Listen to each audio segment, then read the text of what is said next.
Bonsoir à toutes et à tous et bienvenue dans ce deuxième épisode jour de match CAL en partenariat avec Énergie Service Lannemezan. Nous sommes ravis de vous retrouver depuis les studios Chloé TV de Tournaille pour continuer à décrypter les deux prochaines rencontres ce dimanche à Sarrat, les réceptions de Valence d'Agen à 13h30 pour les espoirs et 15h15 pour l'équipe première. Nous connaissons tous la situation au classement, notre équipe première est actuellement lanterne rouge, mais vous le savez, tout reste possible mathématiquement. 4 matchs, 4 dernières journées à jouer avec notamment un match en retard, celui face à Niort à domicile.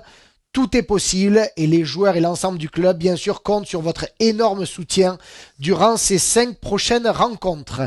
Pour continuer à préparer ce nouveau très gros match à domicile, mes 3 intervenants seront Benoît Dufaux, l'entraîneur des cadettes des féminines du Piémont, et Fanny Bourgeois, la 3e ligne centre de cette équipe. Nous parlerons de leur saison et de leurs bons résultats. Nicolas Crubillet, le manager de Valence d'Agen, nous donnera son sentiment sur cette rencontre qui s'annonce explosive et nous parlera de la belle saison qu'il réalise avec les siens. Enfin, David Jvidiani, le nouveau 2e ligne géorgien arrivé à l'intersaison, nous racontera son arrivée sur le plateau, son intégration et bien sûr sur les derniers matchs à venir dans cette saison de National 2. Démarrons cette émission en partant directement rencontrer Benoît Dufaux et Fanny Bourgeois pour découvrir et nous intéresser aux cadettes des féminines du Piémont. Depuis plusieurs saisons, dans Jour de match CAL, nous aimons bien mettre en valeur toutes les strates du club, toutes les équipes du club et les féminines du Piémont, les cadettes notamment, font partie prenante de la vie du club. Je suis ravi d'avoir ici en plateau l'entraîneur Benoît Dufaux ainsi qu'une joueuse, l'une de ses joueuses, Fanny Bourgeois. Bonjour à tous les deux. Bonjour Romain. Alors, on va faire connaissance. Benoît, de votre côté, cela fait maintenant plusieurs saisons que vous êtes à la tête des cadettes, des féminines du Piémont. J'ai l'impression que c'est une belle histoire qui dure et que vous y prenez beaucoup de plaisir. Oui, effectivement, ça fait 4 ans que je suis avec le groupe des cadettes. Oui, c'est une histoire qui dure et qui prend beaucoup de temps, mais qui fait plaisir. Elles nous rendent bien à Paris, donc c'est cool de les entraîner. Comment vous êtes arrivé, justement, en revenant un peu en arrière, 3-4 ans en arrière, comment vous êtes arrivé à la tête des féminines J'ai ma première fille qui voulait essayer le rugby, donc je suis venu au Sahel et ils m'ont galopé au bord du terrain en me disant ça serait bien d'entraîner. Ouais. Je suis un ancien joueur, pardon. D'accord. Donc voilà, je suis venu. Et du coup, vous y êtes toujours ? J'y suis encore. Bon, c'est que ça se passe bien. Alors, cette saison, jusqu'ici, où en êtes-vous ? Un petit mot sur la saison, sur votre groupe de joueuses. Pour l'instant, on est dans un championnat à 8 équipes, on est 3e actuellement, donc d'accord. C'est très bien. Et on a un groupe d'une 40aine de filles, donc c'est très bien, mais on pourra en avoir plus, donc ça, il faut venir essayer le rugby. Bon, on va en parler un peu plus tard. Fanny, de ton côté, tu as démarré le rugby il n'y a pas si longtemps. Est-ce que tu peux te présenter un peu aux téléspectateurs et nous dire comment tu as découvert le monde du rugby ? Eh ben, moi, c'est Fanny, j'ai 17 ans et j'ai découvert le rugby déjà parce que je regardais un petit peu les matchs à droite à gauche et puis j'avais une copine qui y était et puis un jour elle m'a dit ouais, il y a les journées portes ouvertes, ça serait bien que tu viennes et du coup je suis venue et ça m'a vraiment plu. D'accord. Avant de faire du rugby, tu faisais quoi ? Tu faisais un autre sport ? Alors je faisais de la natation, donc complètement rien à voir, sport individuel à fond. D'accord. Et est-ce que tu es originaire d'où ? Est-ce que tu suivais un peu, par exemple, les équipes seniors de Lannemezan ou pas du tout ? Est-ce que tu regardais que à la télé un peu ? Comment tu connaissais le rugby ? Alors, pas du tout. J'ai pas du tout une famille spécialement qui joue dans le rugby, mais papa qui regarde pas mal les matchs. Ouais. Et je suis venue à Lannemezan parce que c'était le plus près de la maison et voilà. Et alors justement, c'est intéressant un peu de voir quand tu as annoncé à papa et maman, je vais essayer le rugby. Quelle a été leur première réaction ? Et maintenant, qu'est-ce qu'ils en pensent ? Est-ce qu'ils te suivent ? Quel est leur regard un peu sur maintenant ta passion, ta pratique ? Alors au début, maman, elle était un peu contre parce qu'elle voulait pas finir à l'hôpital tous les week-ends. Et puis c'était un peu loin de la maison, donc j'ai négocié avec papa, il a dit ok, maman elle a dit ok, papa il s'occupe de tout. Wow. Et puis au bout d'un mois, je me suis fait mal, elle a dit c'est bon, ça commence. Et finalement, maintenant, après 2 ans de rugby, qu'est-ce qu'ils en pensent ? Ils voient que tu t'éclates et c'est peut-être le principal, qu'est-ce qu'ils en pensent ? Alors maintenant, tous les week-ends, quand on demande à maman ce qu'elle fait le samedi, il y a rugby. Ben ouais. Et elle va me chercher à tous les entraînements. Ben ouais, j'imagine. Alors Benoît, le prochain match de votre équipe, c'est un match reporté d'il y a une quinzaine de jours. Ce sera contre le Stade Saint-Gaudinois, c'est ça? Oui, c'est ça. C'est un match reporté suite à la neige. D'accord. Et c'est contre Saint-Gaudens. D'accord. Comment envisagez-vous cette fin de saison? Quels sont les objectifs que vous allez fixer à vos joueuses? L'objectif, il a été donné en début de saison de se qualifier pour un championnat de France. Je ne sais pas si ça a déjà été fait à Lannemezan, mais nous, pour le groupe qu'on a, on aimerait leur faire vivre ces moments-là. Donc, c'est de finir dans les 3 premiers. Et c'est d'aller chercher des victoires pratiquement partout pour s'assurer cette place. D'accord, c'est les 3 premiers, on le rappelle, oui. qui passent. De votre côté, Benoît, vous avez joué. Est-ce que vous avez déjà entraîné autre que les filles? Non, j'ai entraîné que les filles à Lannemezan. Alors, on n'aura pas de point de comparaison, mais comment ça se passe l'entraînement avec des filles? Est-ce qu'elles sont plus sérieuses que les garçons? Vous qui avez joué, non pas entraîné, mais joué, comment ça se passe au quotidien? Est-ce que ça change? Est-ce qu'il y a une méthode d'aborder les entraînements, de manager, entre guillemets, à votre niveau? Alors ça change par rapport à mon vécu, oui, parce que c'est des pipelottes. Ça parle beaucoup les filles. Donc on leur fait faire 2 tours de terrain, elles se racontent tous leurs petits potins. Et après elles écoutent pendant au moins 1h30, ça travaille pas mal. Ça se passe bien? Oui, ça se passe bien. D'accord. Fanny, un petit mot, par exemple, aux filles qui, comme vous, il y a 2 ans, aimeraient peut-être découvrir le rugby. Comme Benoît l'a dit, toute nouvelle joueuse est bonne à prendre. Franchement, il y a surtout dans le rugby féminin qui ne cesse de se développer. Qu'est-ce que vous auriez à dire aux filles qui n'osent pas forcément, qui ont peut-être des préjugés, quelques préjugés, comme votre maman, mais quand elle parle de blessures, il y a des blessures dans tous les sports. Qu'est-ce que vous auriez à leur dire? Moi, avant de commencer, je pense que j'avais des a priori un peu comme toutes les filles qui se disent oui, les filles entre elles. Mais au final, quand je suis arrivée, je me suis fait plein de copines. On est vraiment une équipe. Ce côté équipe, ça fait qu'on est toutes copines et on s'entraide. Et puis, on est toutes copines. Donc, il faut venir, il faut pas avoir peur parce que franchement, on est surpris de ce que c'est finalement. Et justement, par rapport à cet esprit de cohésion, de solidarité, par rapport à votre sport d'avant, la natation, qui était plus un sport individuel, même si on fait partie d'un club, j'imagine que là, vous avez trouvé, entre guillemets, une vraie famille, des copines, et vous partagez de bons moments sur le terrain et en dehors?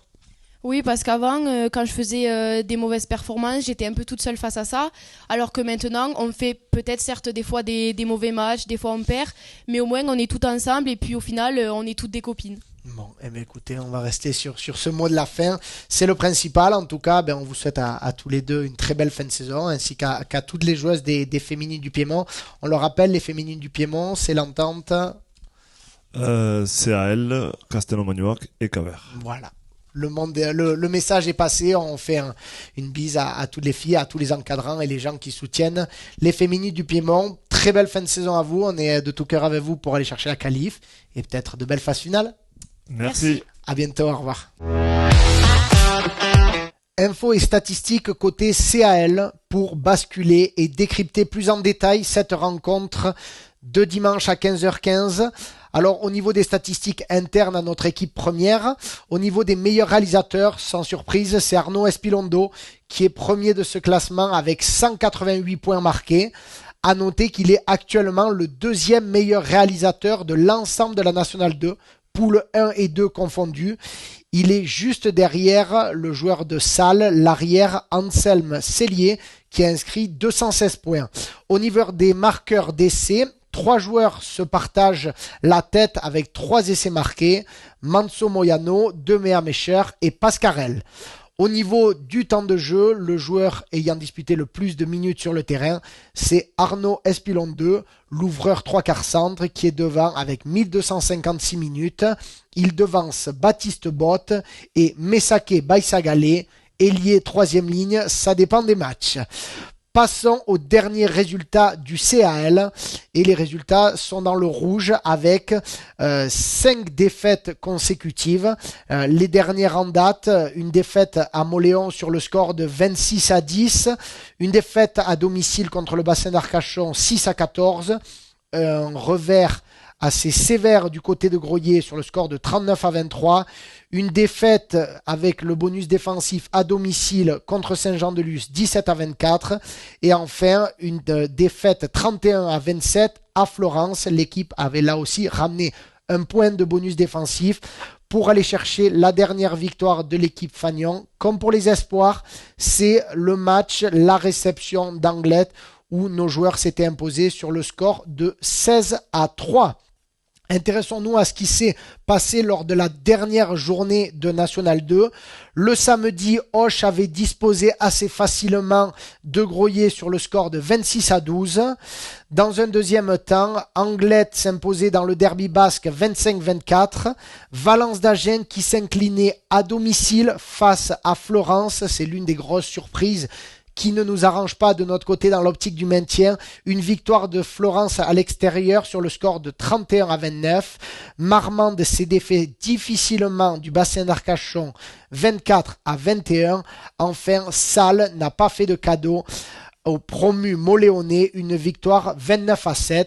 De notre côté, je vous le rappelle, le match, la réception du leader niortais le match a été annulé pour cause de terrain impraticable. Terminons cette rubrique par le classement. Après 17 journées, Niort, Salles et Auch constituent le trio de tête qui ne devrait normalement plus être rejoint à ce moment-là de la saison. Dans le bas du classement, nos joueurs sont actuellement lanterne rouge, 12e avec 28 points. 7 points de retard sur Florence qui a 35 points. À noter que nous avons toujours ce match en retard. Et une info très importante aussi à prendre en compte, il est possible que le bassin d'Arcachon soit relégué. Le club a fait appel. Maintenant, nous verrons ce qu'il se passera à la fin de la saison. Une chose est sûre, mathématiquement, tout reste possible. On le répète, les joueurs en sont conscients et on espère tous que les supporters, les membres du club, les partenaires, les bénévoles, tout le monde est derrière pour pousser vers nos deux équipes. Comme dans chaque jour de match CAL, on part la direction du côté de l'équipe adverse avec Nicolas Crubillet, le manager tarn-et-garonnais de Valence d'Agen. Comme à notre habitude dans jour de match CAL, nous aimons bien partir prendre la température du côté de l'équipe adverse. Et ce week-end à François Sarrat, c'est le solide et redoutable 4e de poule Valence d'Agen qui se présente. Je suis ravi d'avoir en visioconférence depuis le Tarn-et-Garonne Nicolas Crubillet, le manager du Valence d'Agen. Bonjour Nicolas. Bonjour à tous. Alors Nicolas, faisons un peu connaissance. Vous êtes manager depuis maintenant 3 saisons à Valence d'Agen. Quel est votre lien, vous, avec ce club ?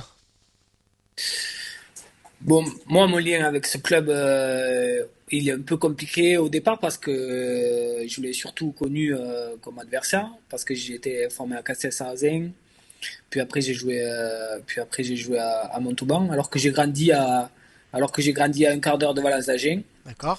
Il y a 6 ans, j'ai entraîné à Beaumont de Lomagne. Et au bout de 3 saisons, les dirigeants valenciens sont rentrés en contact avec moi. Au départ, quand je l'ai annoncé à ma famille, ils m'ont dit si je voulais pas attendre d'avoir un autre contact ou de voir si je pouvais pas aller ailleurs parce qu'on n'avait pas forcément d'acquaintance pour ce club. Et puis j'ai découvert des hommes, j'ai découvert un club, j'ai découvert une identité. Et aujourd'hui, c'est ma 3e saison. J'ai re-signé 2 saisons l'année dernière.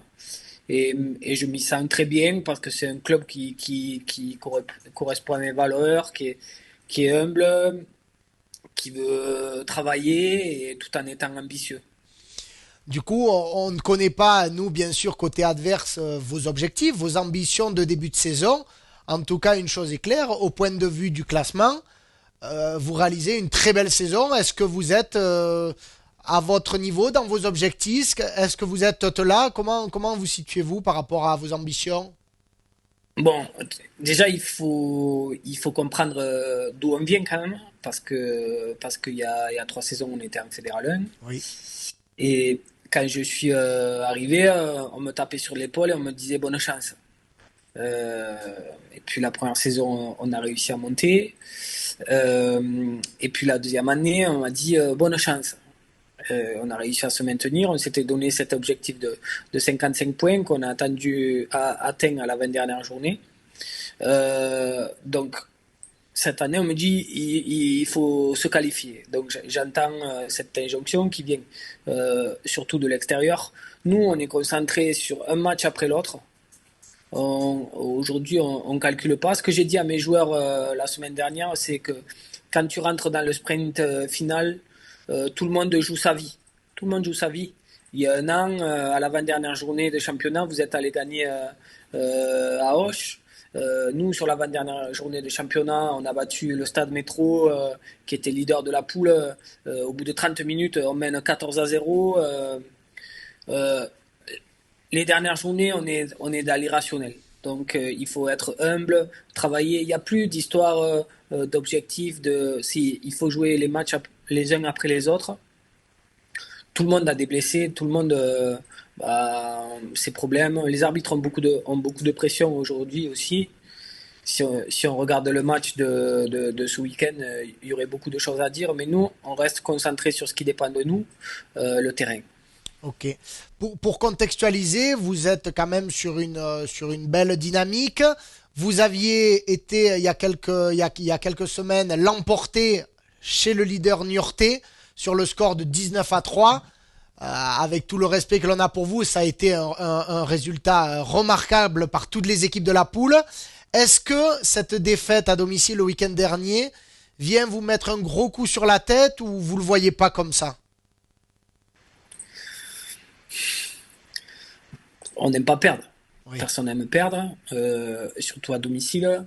Donc, un coup sur la tête, je sais pas. Une claque dans la gueule, certainement. Et de temps en temps, pour apprendre et pour progresser, il faut aussi prendre quelques claques dans la gueule. Voilà. Après, il y a deux options. C'est soit on se fout le feu à la maison, on se tape la tête contre les murs et on se dit c'est une catastrophe. Soit on l'analyse froidement sur ce qui n'a pas fonctionné. Il y a des choses qui n'ont pas fonctionné. Sur ce qu'on aurait dû mieux faire. Il y a beaucoup de choses qu'on aurait dû mieux faire. Et on repart au travail. Vous savez, on est les mêmes hommes qu'il y a 3 semaines. On est la même équipe. Oui. On est le même groupe qui avait gagné à Niort, qui avait battu Anglet et qui ce week-end, par moment, a été imprécis. Voilà. Et je trouve que Lannemezan, pour connaître le plateau, je trouve que c'est un bel endroit pour venir jouer au rugby en ce moment. Du coup, par rapport à cette équipe de Lannemezan, au match aller, vous l'aviez emporté 31 à 23. Ça avait été très serré pendant 50 minutes. Est-ce que vous vous rappelez un peu de ce match? Je me rappelle très bien. Je peux même vous dire que la possession, ça avait été 56-44. 56% pour Lannemezan, 44% pour nous. On avait été plutôt efficace. On doit être à 13 pénalités chacun. Le match avait été très serré. Et encore une fois, j'ai un de mes meilleurs amis qui habite à 500 mètres du stade. Je suis venu à Lannemezan comme fils de joueur. Je suis venu à Lannemezan comme joueur. Je suis venu à Lannemezan comme frère de joueur. Je suis venu à Lannemezan comme entraîneur. Et aujourd'hui, je viens à Lannemezan comme manager. Et je sais que c'est toujours difficile. Toujours difficile. J'ai un énorme respect pour le rugby du plateau. J'ai un énorme respect pour ce territoire dans lequel je compte beaucoup d'amis. Donc on vient avec beaucoup d'humilité et avec beaucoup de respect pour ce grand club qu'est Lannemezan. Dernière question, sans bien sûr rentrer dans la stratégie. À quel match vous attendez-vous et sur quoi vont se jouer peut-être la gagne, tout simplement?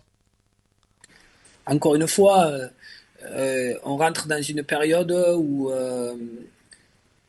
les matchs ils se jouent à tellement peu de choses que je vais rien vous apprendre si je vous dis que la discipline va être très importante, que la notion de combat va être très importante, que la précision dans la conquête va être très importante. Pour moi, la conquête, c'est l'usine du rugby. C'est là qu'on fabrique les bons ou les mauvais ballons. Donc, je pense que si je vous dis conquête, combat, discipline, je réinventerai un rugby et je pense que ça va se jouer autour de ça. Vous savez, je ne sais pas si on a 30 secondes, mais en début de saison, j'avais été interviewé par un journaliste qui me disait que la poule dans laquelle on était l'année dernière, c'était plutôt le jeu d'avant, et que la poule dans laquelle on était tombé cette année, ça allait être plutôt du jeu de trois quarts, etc. Et j'avais dit, tant que le rugby sera du rugby, le combat et la conquête seront importants. Et je crois qu'on le voit chaque week-end que chaque match de cette poule réserve son lot de surprises, réserve son lot de combats et réserve de farouches défis à mêler et sur la touche. Je pense que vous l'avez bien résumé. C'est en tout cas, ça c'est sûr, un gros match qui attend les deux équipes. Et les deux équipes sont dans le sprint final. Chacun avait leurs objectifs. En tout cas, Nicolas, merci d'avoir été avec nous dans cette émission. Comme à chaque équipe, on vous souhaite le meilleur et la bienvenue sur le plateau. Et que le meilleur gagne, comme on dit. Merci en tout cas. Et on vous dit à vous et à vos joueurs à dimanche. Merci à vous. Infos et statistiques côté Valence d'Agen maintenant, avec les derniers matchs de Valence d'Agen, et vous l'avez entendu, c'est la surprise. Valence d'Agen qui s'est incliné à domicile alors qu'ils étaient dans une belle dynamique. Une défaite face à un club qui était actuellement en position de relégable, Florence, une défaite à domicile sur le score de 29-31. Les matchs précédents avaient été plus que bons, avec une impressionnante victoire de Valence d'Agen chez le leader, le Nyon Rugby Club, une victoire sans appel 19-3. Ça avait été vraiment un immense exploit. Par le match d'avant, il s'était aussi également imposé à domicile face à Anglet avec le bonus offensif, une victoire 23-10. Enfin, le 19 janvier, il s'inclinait à Moléon comme beaucoup d'équipes, une défaite 25-14. Et tout début janvier, ils avaient également obtenu le nul à domicile face à Auch. Au niveau des dernières confrontations entre les deux clubs, au match aller, Valence d'Agen s'était imposé sur le score de 31-23. Dans le duel des dernières confrontations en National 2 l'année dernière, chacun l'avait emporté chez lui. Valence d'Agen l'avait emporté 19-12, tandis que Lannemezan s'était imposé 27-25. C'était également le cas les saisons en Fédéral 1. Il faut remonter à 2018-2019. Une victoire à Valence d'Agen à domicile pour Valence d'Agen, une victoire sur le plateau pour Lannemezan 24-14. Il faut remonter à décembre 2018. Au niveau des joueurs à surveiller, au-delà d'un fort collectif, il y a des joueurs qui se démarquent en ce début de saison. Au niveau des réalisateurs, Thomas Piquemal a inscrit 140 points cette saison. Il est actuellement le 9e réalisateur de cette National 2. Au niveau des essais marqués, c'est le 3e ligne Lolesio qui est un véritable impact player qui sait franchir les défenses et qui a déjà inscrit 6 essais cette saison. En ce qui concerne le temps de jeu, c'est le 3e ligne Yves Lescou qui a joué plus de 1276 minutes. Vous l'avez compris, avec tous ces éléments, c'est un sérieux client, un solide et redoutable 4e de poule qui se présente à Sarlat ce dimanche à 15h15, on le répète, les Tarn-et-Garonnais de Valence d'Agen. Et nous allons parler de ce match avec le 2e ligne géorgien, David Jvidiani, qui nous parlera de son parcours, son arrivée à Lannemezan et de cette fin de saison. Terminons cette émission avec un joueur, non pas du cru, une recrue, un 2e ligne, un solide 2e ligne qui nous vient de Géorgie. Il nous fait l'honneur d'être ici en plateau à Tournai. On va faire l'interview bien sûr en français, il parle très bien le français. Merci David Jvidiani d'être avec nous. Bonjour. Merci à vous pour inviter moi. Alors David, est-ce que peux-tu te présenter et nous dire un peu comment tu es arrivé en France du côté d'Aurillac en 2018, comment ça s'est passé? C'était mon première année en France et c'était un peu difficile pour moi. Mais c'était très très bonne année pour jouer à France Rugby. Et après, quand j'ai fini cette année à Aurillac, j'ai été signé à Massy. J'étais là-bas aussi, j'ai été joué un an. Et après, c'est Biarritz a été intéressé. Oui. Et j'ai été joué là-bas aussi, c'est une saison. C'était une bonne saison. Et après, c'était Aix-en-Provence qui était intéressé. Et à Aix-en-Provence, tout était bien. J'ai commencé aussi bien cette pré-saison avec les premières équipes. Oui. Mais c'était beaucoup blessé. Oui, quelques blessures qui t'ont empêché de... J'ai cassé ma mâchoire. D'accord. Et après, toutes les saisons étaient finies pour moi et j'étais pas de chance pour jouer là-bas. Eh oui. Pour jouer là-bas. J'étais jeune. Oui. Mais pour moi, c'est des formations, des espoirs âge étaient finis. Et une Géorgienne qui était connue, nous coach Sem, était appelé pour moi et la Namizan était aussi intéressée et il m'a donné un contrat professionnel. D'accord. Alors avant de parler un peu de ton arrivée à Lannemezan, tu as commencé le rugby à quel âge toi? Tu as commencé en Géorgie? Oui, j'ai commencé en Géorgie, j'étais 12. 12 ans, d'accord. Tu étais déjà très grand en Géorgie, depuis les années jeunes, tu dépasses tout le monde. Oui, j'étais grand comme physical, mais mon rugby skills plus progressé en France. Techniquement, c'est en France que tu as vraiment progressé. Et alors, tu me disais en arrivant que c'est notamment lors d'un match international U20. Donc, tu as été international U20. Et c'est sur ce match-là que tu t'es fait repérer par des clubs français, par l'intermédiaire d'un Géorgien, c'est ça?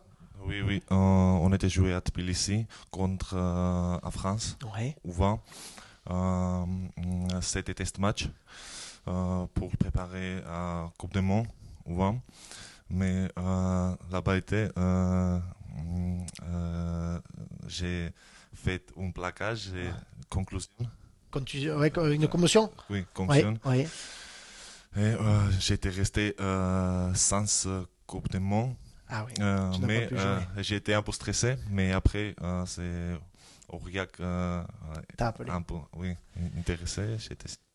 Ok, et du coup, donc tu arrives là en début de saison à Lannemezan. Est-ce que tu connaissais avant d'arriver là à Lannemezan ou pas du tout avant d'arriver? Je te connais avant parce que mon ami, beaucoup Géorgien, qui jouait en National 2, et c'est mon ami. Et on était déjà parlé, ils ont dit la Lannemezan c'est très costaud équipe, très bon pour les combats, pour la mêlée, ça tout ce que tu aimes. Oui. Et après moi aussi j'étais regarde c'est la Lannemezan match et j'étais sûr 100% quoi, c'était comme ça et que c'était un bon choix. Oui, c'est très bon. Du coup, parlons de cette saison, de cette équipe de Valence d'Agen. Au match aller, tu étais titulaire en deuxième ligne, en numéro 5. Vous aviez perdu 31-23 à Valence d'Agen. Est-ce que tu te souviens de ce match? On a regardé un peu les statistiques. Vous aviez pris un carton rouge en début de deuxième mi-temps. Danny Cazorla qui avait pris un carton rouge. Est-ce que tu te souviens un peu de ce match et est-ce que tu peux nous parler de cette équipe de Valence d'Agen? Cette équipe vraiment très costaud et forte équipe, mais nous aussi commence bien. Tout était bien, on a contrôlé toutes les situations, mais après un peu de discipline, carton et tout était changé. Mais je pense c'était possible gagner contre cette équipe. Et justement, là, on va pas se le cacher, ça fait plusieurs matchs qu'il y a des défaites à Lannemezan. Est-ce que toi, les joueurs, les entraîneurs, est-ce que vous avez analysé pourquoi justement vous n'arrivez plus à gagner ces matchs que vous gagnez en début d'année? Est-ce que c'est un peu l'indiscipline? Est-ce que c'est le jeu? Est-ce que vous avez identifié des erreurs à effacer? On est toujours travaillé pour ça. Toutes les entraînements, Oui. après entraînement, toujours fait briefing pour décider à ce problème. Mais je pense qu'on a besoin de discipline. Pour les jouer, tous les joueurs ils 100%, pour les combats, pour les plaquages, mêlées, touches. Et je pense qu'on a besoin d'un peu de discipline et tout va changer. Et on a besoin pour gagner Eh oui. mentalement. Pour changer la dynamique. Pour changer à tout. Il reste 5 matchs, 4 journées plus le match à rattraper contre Niort. 5 matchs, c'est comme si, même si vous êtes actuellement dernier du classement, 5 matchs, c'est comme si vous aviez 5 finales à jouer. Tous les matchs vont être très importants, tous les points vont compter. Et j'imagine et j'espère que toute l'équipe, tous les joueurs, vous croyez encore très fort en le maintien, car c'est encore possible. Et comment vous voyez ce match de dimanche contre Valence? C'est très important. Je pense, comme vous dites, tous les matchs pour ces finales. Comme j'ai dit, on a besoin de gagner pour rechanger tout. Et je pense la maison va rester à National 2. On était commence bien à saison. On était à premier 6 aussi. Oui. Mais cette année, c'était difficile parce que beaucoup de joueurs étaient blessés, Oui. et beaucoup de cartons aussi. Ouais. Vous connaissez quoi? C'est un carton rouge, c'est minimum 4 matchs. Eh oui. Et on est, Ça fait c'est beaucoup. Oui. Donc on l'a bien compris avec ces mots et on te remercie vraiment de faire l'effort de parler français. Il ne manque pas grand-chose. En début de saison, le CAL était dans le top 6. Les résultats étaient là et des blessés, un peu d'indiscipline sont venus enrayer la machine et il ne faut peut-être que d'une victoire pour réenclencher une grosse dynamique. Dernière question, est-ce que, même si maintenant tu connais la France, qu'est-ce qui te plaît à Lannemezan en France? J'imagine que la culture française, maintenant que tu la connais bien, te plaît. Oui. Je commence en France. J'adore. En France, c'est comme personnalité. Oui, la personnalité, ouais. Personnalité et culture. J'adore en France, c'est vin. Le vin, bien Le sûr. vin. La gastronomie, Oui. la nourriture. Oui, très très bon. Et à la maison, c'est montagne. Les montagnes. Les montagnes. Et c'est la maison. People. Ouf, là je vais pas t'aider en anglais, là je peux pas t'aider. C'est la maison, c'est très différente culture, Oui, mentalité. oui. Et j'ai un peu connecté c'est à Georgian mentalité parce que ici tout le monde mentalité c'est très fort, tout le monde pour tout, pour parler, pour ça. Et c'est quoi, je respecte à la maison et j'adore ici. En tout cas, merci à toi de ta belle arrivée. En tout cas, tu es l'une des belles révélations de cette équipe. Actuellement, tu es blessé. Raconte-nous, tu as une fracture du sinus. Oui, j'ai cassé le sinus. Et Du coup, tu as la saison terminée ou peut-être que moi, tu pourrais revenir? Oui, pour moi, c'est la saison finie. Mais on va regarder la prochaine saison. Bon. Eh bien, en tout cas, merci beaucoup. Tu seras à fond derrière tes coéquipiers ce dimanche. Merci à toi. Eh bien, on le répétera jamais assez. Comme il l'a dit David, il ne manque pas grand-chose pour rebasculer dans une belle dynamique. Donc, nous comptons vraiment sur tout le public et tous les soutiens du Cercle Amical Lannemezanais, tout le monde au stade. Merci beaucoup, David, et à très vite. Merci à vous, merci à la maison et merci pour tout. Rubrique infirmerie et programmation de cette prochaine journée.